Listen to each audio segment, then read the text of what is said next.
हिंदुओं को मुसलमानों के खिलाफ भड़काते हैं तो मुसलमानों को हिंदुओं के खिलाफ, ताकि आप इतना डरे कि आपकी सोचने की शक्ति ही खत्म हो जाए। नफरती नेता आपके बच्चों के हाथ से कलम छीनकर आपके बच्चों के हाथ में हथियार थमा रहे हैं। इन नफरती राक्षसों के मुंह पर जोरदार तमाचा मार दीजिए और बता दीजिए देश सबका है और इस देश को सबको मिलकर आगे बढ़ाना है। ये देश सबका है मगर नहीं है इसका कोई। बांग्लादेश के हिंदुओं पर बड़ा रहम आ रहा है और खुद के देश की माँ बहनों पर जुल्म हो रहा है, उस पर कोई सवाल नहीं। आज़ादी के 78 साल बाद क्या हम अमन और शांति के साथ रह रहे हैं? देखिए मेरे साथ हक की आवाज़ में, मैं हूँ शकील अहमद बागमरे। मेरी आपसे गुजारिश है, इस न्यूज़ को देखना है तो पूरा देखो, तभी आपको ये न्यूज़ समझ में आएगी। अनभक्त बनना है तो ज़रूर बनो, मगर इतना भी ना बनो कि खुद के देश में मणिपुर की बहनों बेटियों के रेप करके उनका कत्ल किया जा रहा है, उन्हें नंगा किया जा रहा है, नंगा करके उनकी रैली तक निकाली गई, वो सभी हिंदू ही हैं। वहाँ कत्लेआम हो रहा है, मगर इन अनभक्तों को शर्म भी नहीं आई और ना ही इन्होंने सरकार से एक भी सवाल अब तक नहीं किया। मगर कुछ नफरती कीड़ों को बांग्लादेश के हिंदू याद आ रहे हैं। जरा इन नफरती कीड़ों का भाषण भी सुन लीजिए। आज बांग्लादेश में जिस तरीके से हमारे हिंदू भाइयों को मारा जा रहा है, काटा जा रहा है, बहन बेटियों के साथ बलात्कार और सारे मंदिर तोड़ दिए जा रहे हैं, आज पूरी दुनिया मौन है, कोई भी कुछ कहने को तैयार नहीं है। हमारे हिंदू भाइयों के लिए सब चुप हैं। मैं सभी को बता देना चाहता हूँ, नरेंद्र मोदी जी को भी कह देना चाहता हूँ, या तो 24 घंटे में वहां बांग्लादेश में हमारे हिंदू भाइयों पर जो अत्याचार हो रहा है वो बंद हो, अन्यथा मुझे सभी जगह की जानकारी है, यहाँ जितने भी बांग्लादेशी यहाँ रह रहे हैं सभी हिंदू रक्षा दल की रडार पर हैं और मैं उन्हें छोड़ूंगा नहीं।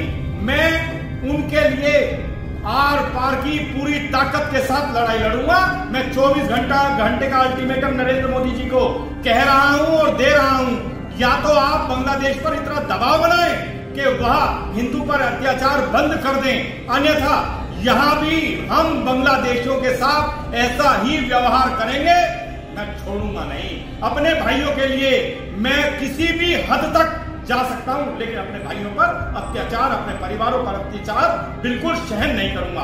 जय श्री राम। इसने सोशल मीडिया पर आकर भाषण दिया और दूसरे दिन चंद नपुंसकों को लेकर बांग्लादेशी मुसलमानों के नाम पर गरीब जो टेंट में रहते हैं, इन गरीब हिंदुस्तानी मुसलमानों पर लाठी बरसा दी, इनके टेंट जला दिए गए। अब आप बताइए, इन्हें नामर्द नहीं तो और क्या कहें। मगर अब इसे गिरफ्तार कर लिया गया है। अब जरा इस साधु के भेष में देश को बांटने वाले झूठे बाबा का ज्ञान भी सुन लीजिए। पूर्वक अपील करना चाहता हूँ, अब रण नहीं होगा, महासंग्राम होगा। अभी भी वक्त है, समझ जाइए हिंदुओं। बांग्लादेश से जैसे हिंदू मारे जा रहे हैं, भगाए जा रहे हैं, अगर हिंदुस्तान से 5 करोड़ बांग्लादेशी घुसपैठी और 3 करोड़ रोहिंग्या मुसलमान तत्काल नहीं निकाले जाएंगे, हम लोग त्रिशूल बल्लम फरसा लेकर निकलेंगे और बांग्लादेशी घुसपैठियों को मारेंगे और काटेंगे, भगाएंगे। हम आह्वान करते हैं हिंदुस्तान में हिंदू जनमानस से, अगर बांग्लादेश से हिंदू मारे जा रहे हैं, मेरे मंदिर जलाए जा रहे हैं, यहाँ पर भी बांग्लादेशी घुसपैठी को रहने का अधिकार है।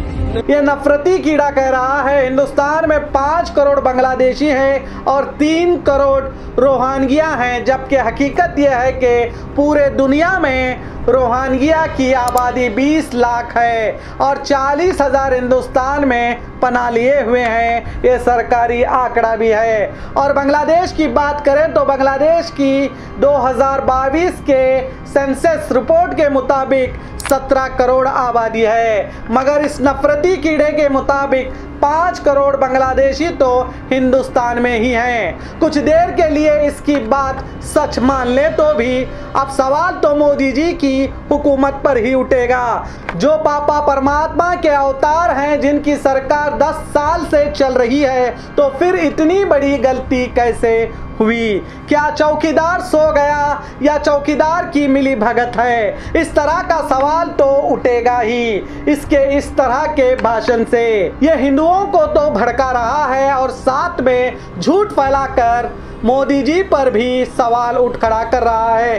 अब आप ही बताइए इसकी जगह कहाँ होनी चाहिए, मंदिर में या जेल में? अब एक और अनभक्त की भी बात सुन लीजिए। तो मैं भारत देश के हिंदुओं से कहना चाहता हूँ, जो बांग्लादेशी यहाँ आके बसे, इनको इनकी भाषा में जवाब दिए तो वहाँ पर हमारे हिंदुओं को सुकून मिलता। मेरे भाई, हमारे हिंदुओं के ऊपर अत्याचार नहीं होती। यहाँ के बांग्लादेशियों को उन्हीं की भाषा से जवाब देंगे तो वहाँ के बांग्लादेशी हिंदुओं को सुकून मिलता।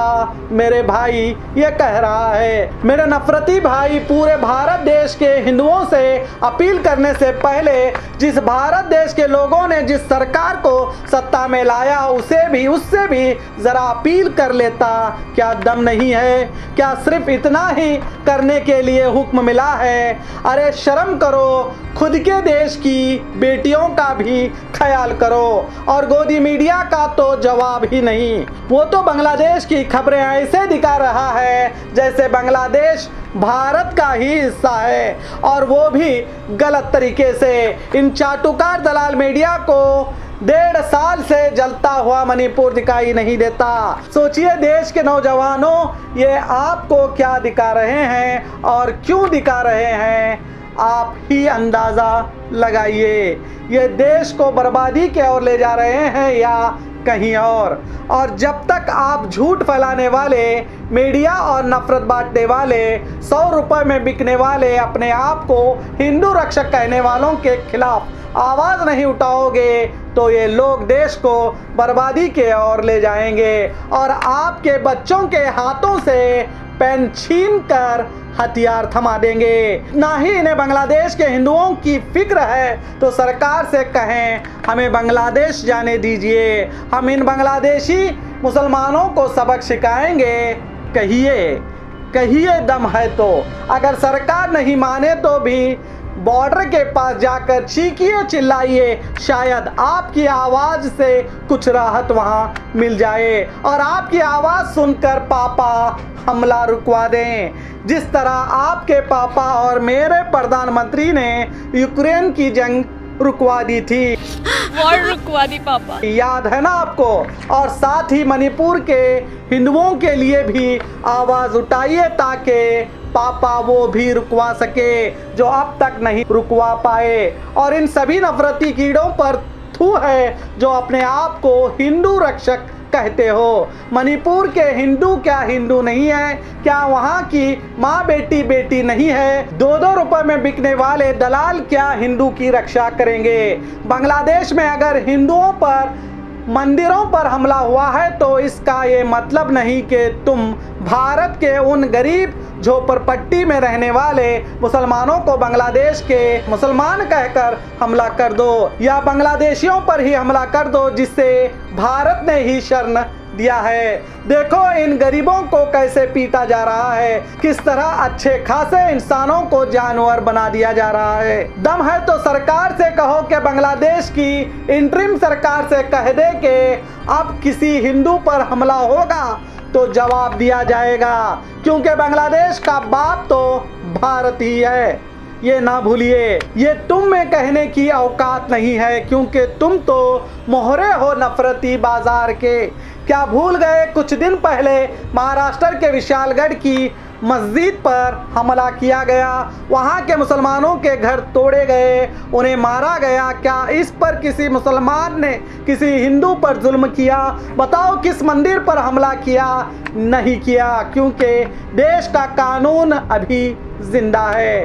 जरा इन नफरती कीड़ों को देखो। हथियार उठाना है, हिंदू का बचाना है, हथियार उठाना है। दिल लगा के टावर का नाम मिटा दो, पावर का दिल लगा के टावर का नाम मिटा दो, पावर का चांद से टकराएगा, चोर चोर हो जाएगा, चांद से टकराएगा।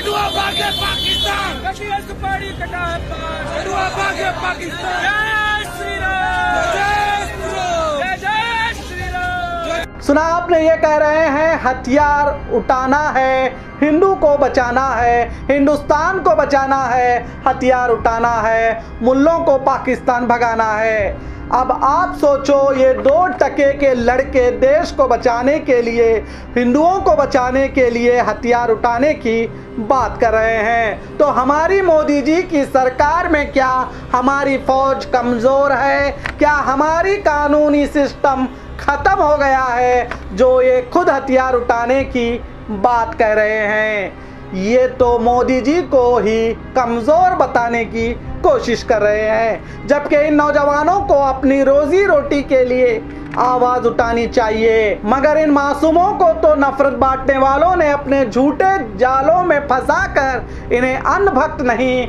बल्कि अंधा भक्त बना दिया है, जिससे इन्हें कुछ दिखाई नहीं देता। इनके नफरती आका जो कहते हैं, ये आंख बंद करके वही करते हैं। हिंदू क्या है, हिंदू कौन है, हिंदू के सिद्धांत क्या है, पहले ये जानो। मेरे देश के हर धर्म के नौजवानों, ये देश सबका है, मगर इस देश का आज नहीं है कोई। जिस देश की आज़ादी के लिए हम सबके बुजुर्गों ने जो खून बहाया है, जब जाकर हमें ये आज़ादी मिली है। जहां आज़ादी के बाद अमन और सुकून की तमन्ना थी, आज अपने आप को हिंदू रक्षक, देशभक्त कहलाने वाले नफरती नेता और इनके पालतू कुत्तों की वजह से देश की शांति को भंग करके हिंदू मुस्लिम करके देश के नौजवानों में नफरत की आग लगा दी गई है। आज आज़ादी के 78 साल हुए हैं। आप अपने दिल पर हाथ रखकर बताइए, क्या आपको नहीं लगता कि कोई मुसलमान या कोई हिंदू आपको मार देगा? क्या ये डर आपको नहीं सताता? जबकि ये डर आज हिंदू हो या मुस्लिम सब में डाल दिया गया है, क्योंकि आप सुकून से ना रह सके।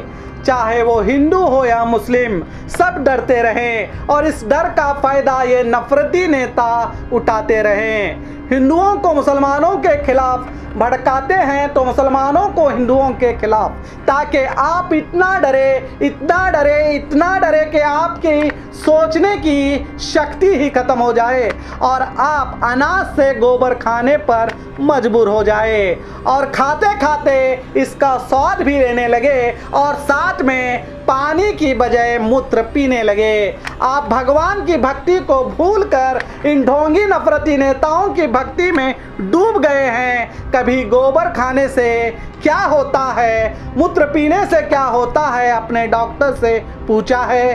एक बार पूछ कर देख लीजिए तो आपको पता चलेगा। मेरे देश के लोगों, इतिहास गवाह है, जहां भी नफरत का कारोबार किया जाता है उसका अंत बहुत बुरा होता है। इस 78वीं आज़ादी के दिन मैं आप सभी से यही कहूँगा, कुछ हिंदू मुस्लिम करने वाले नफरती नेता आपके बच्चों के हाथ से कलम छीनकर आपके बच्चों के हाथ में हथियार थमा रहे हैं, नफरत की आग फैला रहे हैं। आपके बच्चों का भविष्य अभी भी आप ही के हाथों में है। अभी अपने बच्चों को इन पाखंडियों से बचा लो, वरना बहुत देर हो जाएगी। आपके बच्चे क्रिमिनल की डिग्री लेकर जेल जाएंगे और उन नेताओं के बच्चे विदेश जाएंगे और ऊंची शिक्षा पाएंगे। इस आज़ादी के दिन अपने बच्चों को इन नफरती नेताओं से, नफरती संगठनों से आज़ादी दिला दीजिए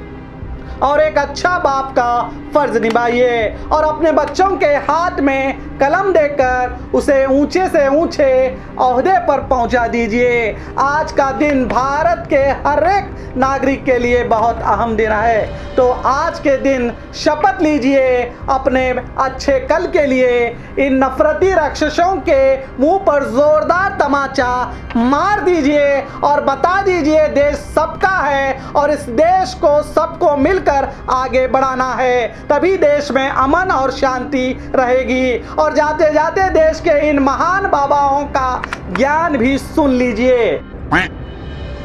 शास्त्री जी नमस्कार। क्या आप हमें बताएंगे कि प्याज और लहसुन का जन्म कैसे हुआ? कि प्याज और लहसुन का जन्म गंदगी से हुआ, राक्षस के मल से हुआ। इसलिए वो गंदक, उससे दुर्गंध बहुत आती। अच्छा जी, बाबा जी आप कुछ टिप्पणी करेंगे? अमृत की बूंद जमीन पर गिरने से एक बूंद लहसुन हो गई, एक बूंद से प्याज हो गई। आयुर्वेद में इन्हें अमृत कहा गया है, दोनों को, लहसुन और प्याज को। ऐसा है? बाबा जी आप कुछ बोलेंगे? क्योंकि शास्त्रों के अनुसार प्याज की उत्पत्ति कुत्ते के अंडकोश से है और लहसुन की उत्पत्ति कुत्ते के नख से है। बाबा जी आप भी कुछ ज्ञान बांटिए। तो गौ माता है, उसकी जहाँ हड्डी गिरी वहां से लहसुन का, और जहाँ फ्लैश गिरा वहां से प्याज का। तो इसलिए अगर हम प्याज लहसुन खा रहे हैं तो बेसिकली हम गौ माता की हड्डी और मांस खा रहे हैं। कैसे कैसे लोग रहते हैं यार यहाँ पर। जिन्हें प्याज और लहसुन के बारे में नहीं पता वो भला आपको क्या ज्ञान दे सकते हैं। इस न्यूज़ को ज़्यादा से ज़्यादा लोगों तक पहुंचाइए और आप सभी को बी न्यूज़ नेशन परिवार की ओर से आज़ादी के 78वें साल की बहुत बहुत मुबारकबाद। जय हिंद।